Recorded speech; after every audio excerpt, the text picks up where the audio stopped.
एक बड़ी ही दिलचस्प फिल्म साल 2024 में रिलीज हुई जिसका नाम था थिंग्स विल बी डिफरेंट। ये कहानी बहुत ही कंफ्यूजिंग है, सारे जवाब तो नहीं मिलते मगर ये आपको सोचने पर मजबूर कर सकती है। दो लोग जो चोरी के पैसों के साथ एक अजीब सी जगह में कैद हो जाते हैं, एक ना खत्म होने वाला लूप। मगर इस सब की शुरुआत कैसे होती है और अंत, ये कहानी में हम जानेंगे। तो चैनल पर नए हैं तो सब्सक्राइब जरूर कर दें। तो आइए, फिल्म की शुरुआत होती है एक डाइनर से जहां जोसेफ नाम का एक आदमी अपनी बहन सिडनी का इंतजार कर रहा था। असल में इन दोनों ने $7 मिलियन लूटे थे। हमें वो तो नहीं दिखाया जाता कि इन्होंने बैंक लूटा या कुछ और, मगर अब इन लोगों को छुपना था। उस समय के लिए सिडनी ने ये काम इसलिए किया था क्योंकि उस पर कर्जा था और उसे अपनी बेटी जिसका नाम स्टेफनी है उसके साथ एक अच्छी जिंदगी जीनी थी। जोसेफ के पास एक प्लान था। वो किसी से मिला था, वो कोई औरत थी, उसके पास गांव में घर था और वो घर बहुत समय से खाली पड़ा था। ये लोग यहाँ चुप कर रह सकते थे। जब सब शांत हो जाएगा उसके बाद ये अपनी पुरानी जिंदगी में लौट जाएंगे और लूटे हुए पैसों से एक बेहतर जिंदगी भी जी सकेंगे। बस कुछ दिनों की बात थी। दोनों इस बारे में बात ही कर रहे थे कि पुलिस का सायरन बजने लगता और ये दोनों तुरंत भाग निकलते हैं। डाइनर से पास के जंगल में चले जाते हैं जहाँ ये अपने कपड़े बदलते हैं और एक तालाब में पुराना सामान फेंक देते हैं। दोनों के पास गन थी। अब ये उस घर की ओर जाने लगते। वैसे सिडनी को अपने भाई पर पूरा भरोसा था। जल्द ये दोनों एक बड़े कॉर्नफील्ड में पहुंच जाते हैं। फील्ड से गुजरते हुए इन्हें गोली चलने की आवाज आती है। जब ये उस घर के करीब पहुंचते हैं तो देखा कि 3 लड़के वहां मस्ती कर रहे होते हैं और वो निशाना लगा रहे होते हैं। सिडनी बंदूक लिए बाहर आ रही थी। उसने उन्हें वहां से जाने के लिए कहा। वो लड़के सिडनी से नहीं डरे थे, लेकिन जैसे ही जोसेफ दूसरी तरफ से आकर गोली चलाता है वो लड़के वहां से भाग जाते हैं। जोसेफ सिडनी से कहता है उन्हें जल्दी अंदर जाना चाहिए। दोनों घर के अंदर दाखिल हुए। घर काफी पुराना था, साफ लग रहा था। बहुत समय से ऐसा लग रहा था यहाँ कोई रहने नहीं आया। सामान भी बिखरा पड़ा था। एक बात जो याद रखने वाली है कि जिस इंसान ने जोसेफ को ये घर दिया है उसने उसको इसका राज भी बता दिया था। राज ये था कि इस घर की कुछ खूबियां हैं, जैसे टाइम ट्रेवल और अल्टरनेट यूनिवर्स में लोगों को टेलीपोर्ट करना। जोसेफ ने सोचा अगर वो यहाँ कुछ समय बिताएंगे तो शायद चोरी का नाम निशान ही मिट जाएगा। जोसेफ को इंस्ट्रक्शंस भी दिए गए थे कि घर में 2 पुरानी घड़ियां थी जिसका टाइम इंस्ट्रक्शंस में दिए गए हिसाब से सेट करना था। तभी पुलिस सायरन की आवाज आती है। सिडनी भागने के लिए कहती है मगर जोसेफ बताता है कि हमें बेसमेंट में जाना होगा। दरवाजा घड़ियों के कॉम्बिनेशन से खुल जाएगा और दोनों ही जल्दी घड़ियों के कॉम्बिनेशन सेट करते हैं और बेसमेंट का दरवाजा खुलने के बाद ये लोग जल्दी से नीचे चले गए और इन्हें महसूस हुआ जैसे पुलिस अंदर आ चुकी है और घर की तलाशी ले रही है। जोसेफ को एक पुरानी डायरी खोलता और सिडनी से कहता है कि टेलीफोन पर एक खास नंबर डायल करे। सिडनी फोन उठाती है और नंबर डायल करने के बाद वो एक अजीब सा शब्द बोल देती है। शायद ये कोई कोड वर्ड था। अचानक चारों ओर अंधेरा छा गया और सब कुछ शांत हो गया। जब ये दोनों बेसमेंट से बाहर आए तो देखा कि घर का नक्शा ही बदल चुका था। सारा सामान अपनी जगह पर, पर्दा और घर नया सा लग रहा था, मानो जैसे इसमें कोई रह रहा हो। जोसेफ डायरी के इंस्ट्रक्शंस फॉलो करता है और एक लिविंग रूम की घड़ी को वापस से घुमाकर चालू कर देता है। सिडनी हैरान थी, उसे विश्वास ही नहीं हो रहा था कि ये सब सच में हो रहा है। मगर ये भी एक सच है कि दोनों बेवकूफ हैं। जिसने इन्हें घर भेजा है वो खुद यहाँ नहीं आया। इसका मतलब है कि बात कुछ और है। जोसेफ समझता था कि अब ये जगह उनके लिए बिल्कुल सुरक्षित है, मगर एक शर्त पर उन्हें यहाँ 14 दिनों तक रहना होगा। फिर वे अपने टाइमलाइन के अनुसार चले जाएंगे जब सब कुछ शांत हो चुका होगा। दोनों सोचकर खुश हो रहे थे कि चलो यहाँ उन्हें कोई ढूंढने नहीं आएगा। किचन खाने से भरा था। टेबल पर ऑल रिकॉर्ड्स मूवीज रखी थी। टाइम पास के लिए पहले दिन ये दोनों आराम करते हैं और अगले दिन जोसेफ आसपास घूमने जाता है। ज्यादा दूर नहीं क्योंकि इस घर की एक सीमा है, उसे ये पार नहीं कर सकते। जोसेफ को यही बताया गया था कि घर में सिडनी को कुछ कपड़े मिले। घर का सामान थोड़ा अजीब था, पुराने जमाने का सामान भी मौजूद था और मॉडर्न भी था। खैर अभी इन दोनों ने इस बात पर ज्यादा ध्यान नहीं दिया क्योंकि इन्हें तो बस छुपना था। शाम को ये दोनों खाना बनाते हैं, बाद में पैसों का हिसाब कर लेते हैं। इन्हें हर चीज को लिखना था। सिडनी अपनी बेटी की तस्वीर देखती है और खुद को तसल्ली देती है कि सब कुछ ठीक होने वाला है। दिन गुजरते गए, 13 दिन ऐसे ही निकल जाते हैं। एक रात ये दोनों घर पर मौजूद एक एंटिक चीज को लेकर बात कर रहे थे, फिर अपनी बीती हुई जिंदगी को लेकर बातें करना शुरू कर देते हैं। शायद इनका पास्ट इतना अच्छा नहीं था, बातों से लग रहा था जैसे जोसेफ ने अपनी बहन को कभी समय ही नहीं दिया और मुश्किल समय में उसकी मदद ही नहीं की, मगर अब वो उसके साथ है। ये अपने माता पिता को याद करने लगे। फिर सिडनी को एक गाने की धुन याद आती है, उसने बचपन में जो सुना था, उसकी माँ का पसंदीदा गाना था। खैर 2 हफ्ते पूरे हो जाते हैं, लोग खुश थे कि अब ये लोग घर चले जाएंगे। सिडनी अपनी बेटी के पास लौटने के लिए बेताब थी। दोनों घर साफ करने लगते हैं और जोसेफ सारा कचरा जला देता है। अब जैसे कि इन लोगों को तहखाने में इंस्ट्रक्शंस को फॉलो किया था और एक अलग टाइमलाइन में आ गए थे, वैसे ही इन्हें अपने टाइमलाइन में लौटने के लिए कुछ इंस्ट्रक्शंस फॉलो करने थे। इन्हें झटका तब लगता है जब इन्होंने पाया कि तहखाने का दरवाजा किसी ने बंद कर दिया है। यहाँ पास ही एक चर्च और मेल था। खाने के दरवाजे पर एक संदेश लिखा था, अगर तुम वापस जाना चाहते हो तो पुराने मिल में चले जाओ।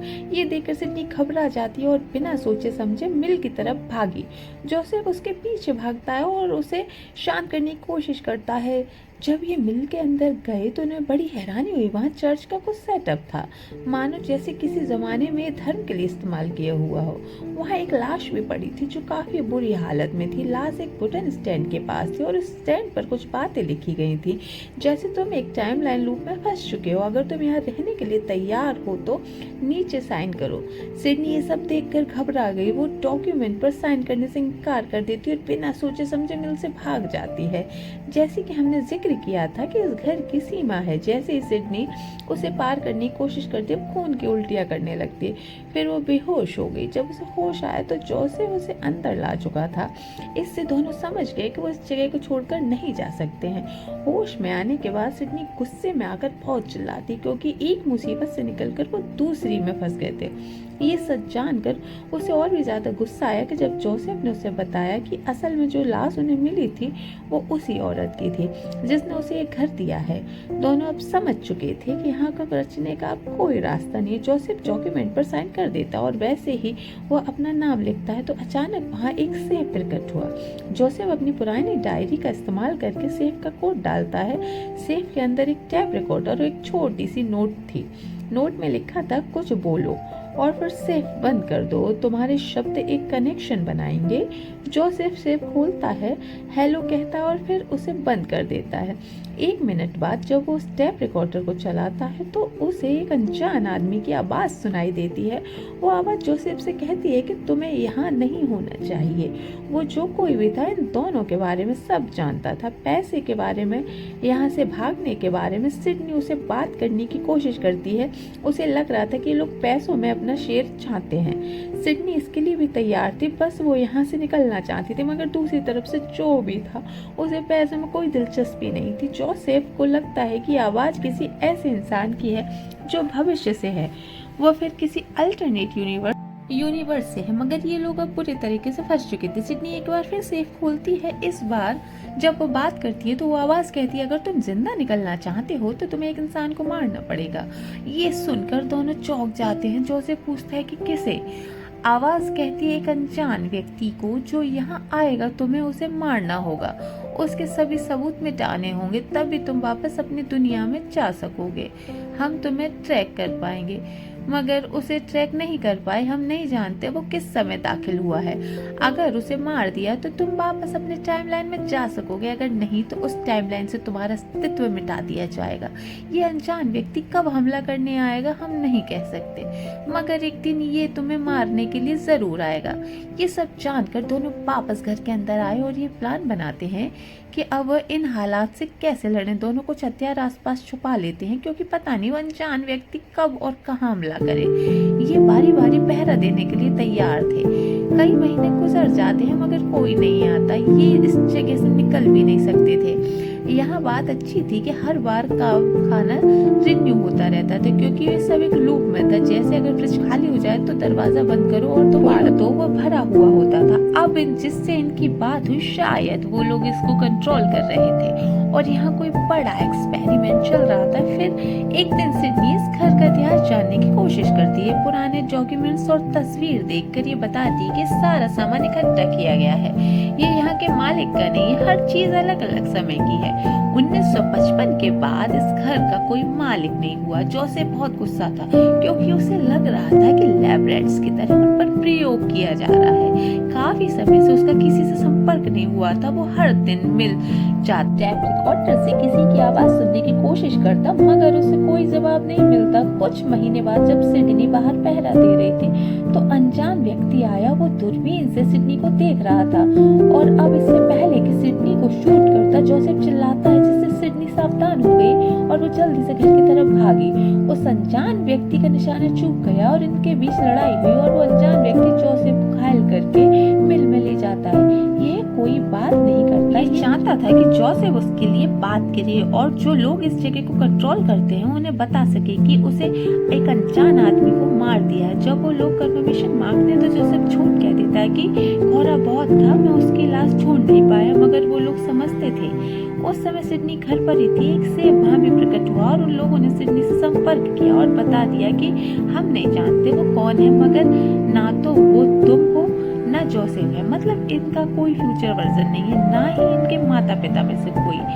इन्हें उसे अब खत्म करना ही होगा। जब ये अनजान व्यक्ति घर में दाखिल हुआ तो सिडनी इससे लड़ती है और जब उसे उसका मास्क हटाती है तो उसके होश उड़ जाते हैं क्योंकि उसकी बेटी स्टेफनी थी। इतने में जोसेफ भी वहां आ जाता है और स्टेफनी ने अपना चेहरा छुपा लिया था। सिडनी जोसेफ को रोकने की कोशिश करती है मगर उसने गोली चला दी और अपनी बेटी की जान से बचाने के लिए सिडनी सामने आ गई, जिससे वो मरने लगी, मगर वो जोसेफ को बता नहीं पाई कि वो कौन थी।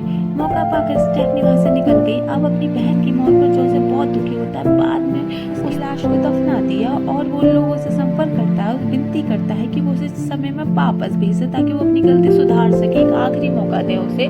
तो वो मान जाते हैं और जोसेफ को उस दुनिया में वापस भेज देते हैं जिस दिन चोरी के लिए ये लोग पैसे के लिए यहाँ आने वाले थे। अतीत में जाकर जोसेफ अपने असली रूप को मार देता है। अब अपनी बहन को यहाँ लाया मगर इस बार भी वो गलती से अपनी बहन को मार देता और ऐसा अनगिनत बार हुआ। फिल्म के आखिरी सीन में हमें बूढ़ा जोसेफ दिखाया जाता है। जब सिडनी डाइनर में आती है तो वो अपने भाई को पहचान नहीं पाती। जोसेफ उससे कहता है कि मैंने बहुत कोशिश की तुम्हें बचाने की, मगर हर बार मैं तुम्हें मार देता हूँ गलती से। अब सिर्फ एक ही हल बचा है कि तुम मुझे मार दो, पैसे छोड़ दो और अपनी बेटी के पास वापस चली जाओ, कभी उस घर मत जाना है। अंत में सिडनी को वो मजबूर करता और वो बूढ़े जोसेफ को शूट कर देती है, मगर सायरन के बजते ही वो वहां से भाग गई। मतलब कि ये साइकिल फिर से रिपीट होगा, वो फिर उस घर में जाएगी, एक नए खत्म होने वाला लूप। फिल्म की कहानी क्लियर तो नहीं है, आखिर सिडनी की बेटी वहां कैसे गई? शायद अपने माता पिता को ढूंढते हुए वो वहां तक आई होगी। ये किसी टाइमलाइन जोसेफ या सिडनी उसे लाए होंगे और ये जगह शायद इंसान नहीं बनाई होगी क्योंकि वो इसके बारे में बहुत कुछ जानते थे, बल्कि काफी हद तक चीजें उनके कंट्रोल में थी। 1955 के बाद यहाँ जो प्रयोग हो रहे थे इसलिए तो अलग अलग सामान वहाँ पड़ा हुआ था। शायद जोसेफ और सिडनी से पहले कई लोग वहाँ रह चुके होंगे, शायद अलग अलग टाइमलाइन है, अलग अलग लोग, टाइम ट्रेवल। फिल्म की तरह ये भी काफी कंफ्यूजिंग है, पर उम्मीद है आपको हमारा एक्सप्लेनेशन पसंद आया होगा। वीडियो अच्छी लगे तो लाइक करें, चैनल